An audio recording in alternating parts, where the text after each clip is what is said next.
तो सारे भाइयों ने भाई मेरी राम राम, मैं जगदीप शर्मा स्टेप अप जय सर यूट्यूब चैनल पर आपका स्वागत करता हूं। भाई इंटरेस्टिंग बात यह है कि जिस तरीके से भाजपा एमपी और छत्तीसगढ़, राजस्थान, हरियाणा, महाराष्ट्र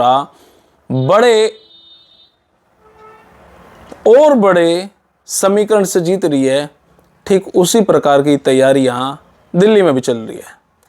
अब बहुत सारे भाइयों को होंगे यार दिल्ली में तो भाजपा का जीतना मुश्किल है, तो मैं कब कहूँ आसान है? और आसान चीज कब भाजपा ने एक्सपेक्टेड करा है? नहीं, आसान चीज तो भाजपा करती नहीं। कौन को था हरियाणा के अंदर?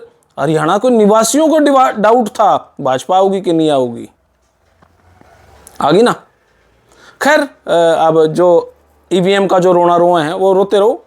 अब तो यूं भी सुनने में आया है जब तक बैलेट पेपर पे चुनाव नहीं होता तब तक हम ईवीएम का बहिष्कार करेंगे। विपक्षी ने बात कही है, ऐसा सुनने में आया है। खैर थम ना ही दो तो वो ठीक भी है।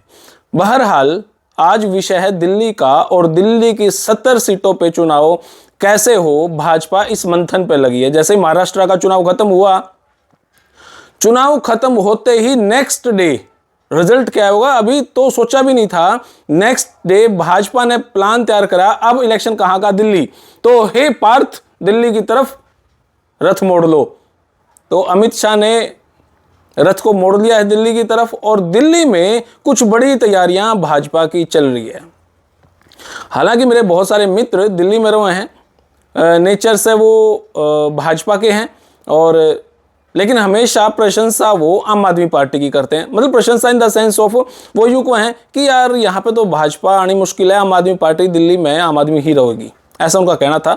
लेकिन जब आज मेरे पास फोन आया तो उन्होंने कहा यार भाजपा तो कुछ बड़े प्लान की तरफ दिल्ली में आ रही है। हालांकि मैंने 7 दिन पहले उनको कहा था कुछ नया बड़ा स्तर पर करने की तैयारियां हैं। हालांकि तब उनका यह कहना था कि भाजपा ने यहां पर किसी व्यक्ति को बड़ा चेहरा बनने ही नहीं दिया। यहां पे दिल्ली में कोई प्रतिनिधित्व करने वाला कोई व्यक्ति ही नहीं है। हालांकि सब बातें इन सब से अलग है। जब हरियाणा के मुख्यमंत्री मनोहर लाल खट्टर जी ने इस्तीफा दिया तो उसी टाइम नायब सैनी ने सीएम बन गए थे। तब ये लोग ये कहने लगे थे ये तो भाजपा की चाल है, कदे खट्टर के सर आर का ठीकरा फुटा इसलिए खट्टर साहब ने रिजाइन दे दिया। उनको क्या पता रोड मैप कैसे तैयार हुआ है, उनको क्या पता भाजपा है यहां की राजनीति अलग तरीके की है। दबाव की राजनीति नहीं होती भाई, आना थारी मर्जी और जाना भाजपा की मर्जी, ये डिसाइड भाजपा करती है। खैर अब अभी दिल्ली पे ही बात करा तो दिल्ली में 70 सीटें हैं और लगभग 28-30 साल से भाजपा दिल्ली में नहीं है। मतलब पहले शीला दीक्षित जी बहन जी कांग्रेस के टाइम में सीएम रहे हैं दिल्ली में, एक तरफा राज करा है, और फिर आम आदमी पार्टी आ गई और उन्होंने बड़े शानदार तरीके से इलेक्शन लड़ा, और बड़े शानदार तरीके से एक व्यक्ति अरविंद केजरीवाल जी ने मतलब राजनीति का माहौल ही बदल दिया। राजनीति क्यों है, 5 साल बड़े शानदार तरीके से लड़ा मतलब रहे। नेक्स्ट 5 साल में लोगों के दिमाग में थोड़ा सा डाउट होने लगा ना यार कुछ गड़बड़ है। और पहली बार इतिहास में ऐसा हुआ कि मुख्यमंत्री रहते हुए जेल जाना पड़ा केजरीवाल साहब को। शराब घोटाला इस टाइप के कुछ मामले थे। खैर अब भाजपा का रोड मैप क्या है?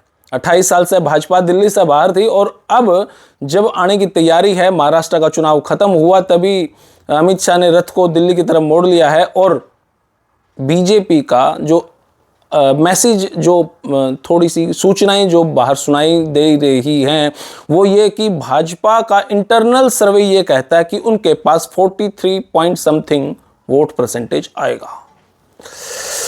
43 पॉइंट समथिंग का मतलब ये हुआ जब भाजपा इलेक्शन लड़ी थी 2015 में, उसके बाद फिर लड़ा था दिल्ली में 2020 में, तब तक तो भाजपा के पास कितनी वोट थी? 3 सीट आई है, के आया, कुछ नहीं आया। लेकिन 2015 की बात करें तब लगभग 32% वोट भाजपा को मिले थे 2015 में। और 2020 की अगर बात करें तो भाजपा को मिले थे लगभग 38% वोट। 32 2015, 38 2020, कितना डिस्टेंस? और इतना ही डिस्टेंस आज जो इंटरनल सर्वे है वो है 43 पॉइंट समथिंग। तो क्या 43 पॉइंट समथिंग में भाजपा सरकार बनाएगी? मैं ये नहीं कह रहा, मैं ये कह रहा हूं सुनने वाली बात यह है कि 43% समथिंग वोट परसेंटेज आज है भाजपा का इंटरनल सर्वे, लेकिन भाजपा चाह रही कि 46 पॉइंट समथिंग उनको वोट मिले। मतलब सर्वे ये कहता है कि 43% आपने वोट मिलेंगे अब की बार, लेकिन भाजपा यूं चाहे कि हमारी 3% और वोट बढ़ जाओ, मतलब 40% और। अब ये मात्र 3% में कितना फर्क पड़ा है? इतना जितना भाजपा अब जीत गई, है ना। खैर, अब ये होगा कैसे? भाजपा का टारगेट है 46, अभी मिल कितनी रही है भाजपा के सर्वे के हिसाब से? 43 पॉइंट समथिंग। अब भाजपा का प्लान क्या है? जहां पे भाजपा नहीं जीतती है वहां पे भाजपा का फोकस बहुत ज्यादा है, पहला पॉइंट। दूसरा पॉइंट, भाजपा ने 7 लोकसभा सीटों में से 1 सीट को वापिस किया था, ठीक है तू ही लड़ ले, बाकी 6 को टिकट ही नहीं दी थी। अब उन 6 को अब टिकट देने का प्लान भाजपा का है। भाई उन 6 आदमियों को हम दोबारा से टिकट देंगे, पिछली बार लोकसभा में लड़े थे, अब की बार हम इनको विधानसभा में भेजेंगे, ठीक है। 2 बात। तीसरा, अब की बार सक्रिय नहीं, बहुत ज्यादा एक्टिव आरएसएस के कार्यकर्ता हुए हैं। आरएसएस ने एक टीम बनाई है। पहले तो पन्ना प्रमुख जो सुनने में आता था वो 48 व्यक्तियों पे एक व्यक्ति, 48 घरों पे एक व्यक्ति, मतलब एक पेज के दोनों साइड लगभग 48 लाइन हुए हैं, 24-22 एक साइड, 24-22 एक साइड, तो उतनों पे एक व्यक्ति निरीक्षण करता था। अब जो 2-1 साल पहले सुनने में आया वो ये कि 24 आदमी पे एक व्यक्ति निरीक्षण करता है पन्ना प्रमुख। अब उस 24 आदमियों में भी भाजपा की आरएसएस हर 5 व्यक्तियों से, मतलब एक बूथ पे 5 व्यक्ति नए जोड़ेगी। अब समीकरण लगाते रहिए यार आप, मैं तो जो मेरे पास अपडेट आवे हैं उस पर वीडियो बना दूं, अब आप समीकरण लगाते रहना। मतलब एक बूथ, मतलब एक पन्ना प्रमुख जो 24 आदमी थे, उन 24 घरों में 5 आदमी और नए जोड़ने का प्लान है, उनसे मिलेगी आरएसएस। तो ये कितना डीप माइक्रो मैनेजमेंट इसको बोलते हैं। अब जब भाजपा इस तरह पे काम कर रही है तो क्योंकि अब एनडीए बोला, उनके साथ और भी पार्टियां हैं, जैसे जेडीयू, जैसे लोजपा, ये 2 पार्टियों के साथ और भाजपा का प्लान है कि ठीक है तुम भी हमारे साथ जुड़ जाओ। जेडीयू मतलब नीतीश जी की पार्टी। नीतीश जी का फायदा क्या? क्योंकि पूर्वांचल मतलब बिहार से जो मेरे भाई दिल्ली में नौकरी बहुत ज़्यादा मात्रा में है, अगर नीतीश कुमार की पार्टी को 2-4 सीट दे दी जावे हैं तो बिहारियों की परसेंटेज और उनकी प्रेजेंटेशन अनएक्सपेक्टेबल हुआ है। मतलब हरियाणा नहीं, पूरे देश में अगर हम ये सोचा कि आईएएस आईपीएस कितने हैं तो सबसे ज़्यादा बिहार से हैं। मतलब उनसे ज़्यादा इंटेलिजेंट कोई नहीं है, क्योंकि उनका टारगेट, उनका डिटर्मिनेशन, उनकी पावर यूनिक है। हरियाणा में हूं इसलिए मैं, मतलब हरियाणा में और उनकी प्रशंसा कर रहा हूं क्योंकि वो डिजर्व कर रहे हैं।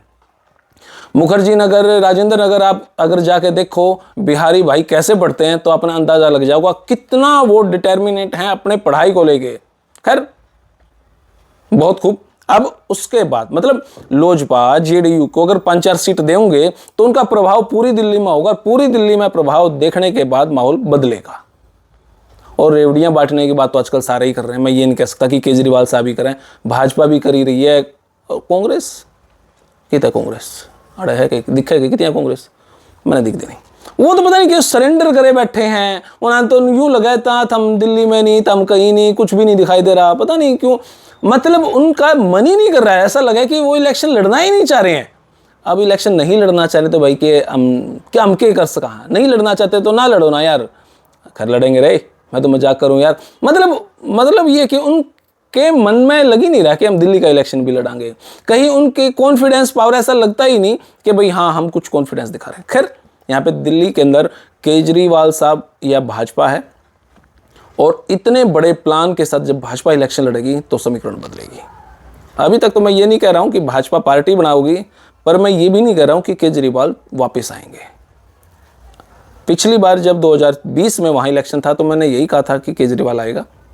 2015 में तो मेरा खैर चैनल नहीं था, राजनीतिक नहीं था मैं, लेकिन अब जब ये माहौल दिखने लग रहा है जहाँ पे अनएक्सपेक्टेड रिजल्ट, इतनी धुआंधार पारियां खेलते हुए, एक तरफा तो यूं भी लगा है, मतलब एक साइड से यूं भी लगा है कि कहीं ना कहीं भाजपा केजरीवाल को जीवित रखना चाह रही है, मतलब उसकी पार्टी बनी रहे, कहीं ना कहीं वो अगर जीवित रहेगा तो कांग्रेस को वही खा लेगा।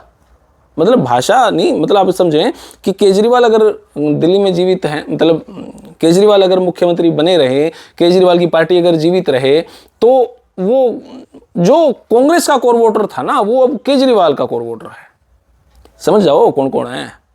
लेकिन बीजेपी का वोट बैंक नहीं टूट रहा है, बीजेपी का वोट बैंक हर बार बढ़ रहा है। अब 32% से 38%, 38% से 43% का सर्वे भाजपा का है। अब 43 से 46 की लाने की उनकी तैयारी है, और इतना ही परसेंटेज वो हरियाणा में भी लाए। खैर, मेरी छोटी सी वीडियो आपने किसी लगी कमेंट बॉक्स में अपनी राय दें। तब तक के लिए धन्यवाद। जय हिंद, भारत माता की जय हो।